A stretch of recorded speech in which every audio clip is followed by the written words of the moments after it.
Hello দর্শক বন্ধুরা, কেমন আছেন সবাই? এবার ছেলে বীরের অনুরোধে শাকিব খানকে গোলাপ ফুল উপহার দিলেন বুবলি। খুশিতে আত্মহারা শাকিব খান। ঢাকাই চলচ্চিত্রের জনপ্রিয় অভিনেতা শাকিব খান ও চিত্রনায়িকা শবনম বুবলি এই জুটিকে ঘিরে সবসময় থাকে ভক্তদের বাড়তি আগ্রহ।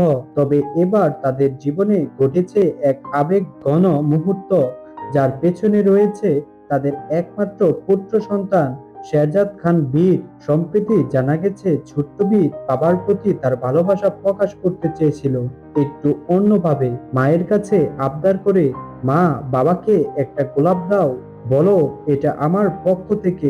সন্তানের এমন নিষ্পাপ আবদার ফেলতে পারেননি বুবলি। তিনি হাতে তুলে নেন একটি লাল গোলাপ, যান শাকিব খানের বাসায়, আর সবার অজান্তেই শাকিবের হাতে তুলে দেন সেই ভালোবাসার ফুল। শাকিব খান প্রথমে খানিকটা অবাক হলেও যখন জানতে পারে এটা তার ছেলে বীরের পক্ষ থেকে, তখন আবেগে চোখ ছলছল করে ওঠে তার। দৃশ্যটা ছিল যেন সিনেমার পর্দা থেকে উঠে আসা কোনো একটা দৃশ্য।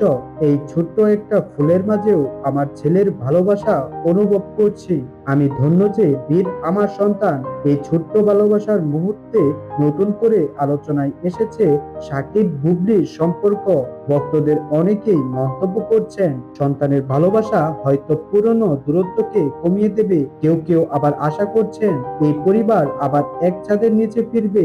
এমন মানবিক ও ভালোবাসায় ভরা গল্প অবশ্যই প্রমাণ করে রক্তের সম্পর্কের বাঁধন কখনোই সহজে ছিঁড়া যায় না। তো দর্শক বন্ধুরা, আপনারা শাকিব বুবলির এই সুন্দর মুহূর্তটিকে কেমন করে দেখছেন তা আমাদের কমেন্ট করে জানান। এবং আপনি যদি আমাদের চ্যানেলটিতে নতুন হয়ে থাকেন তাহলে অবশ্যই আমাদের এই ভিডিওটিকে একটি লাইক করুন এবং আমাদের চ্যানেলটিকে সাবস্ক্রাইব করে আমাদের পাশেই থাকুন।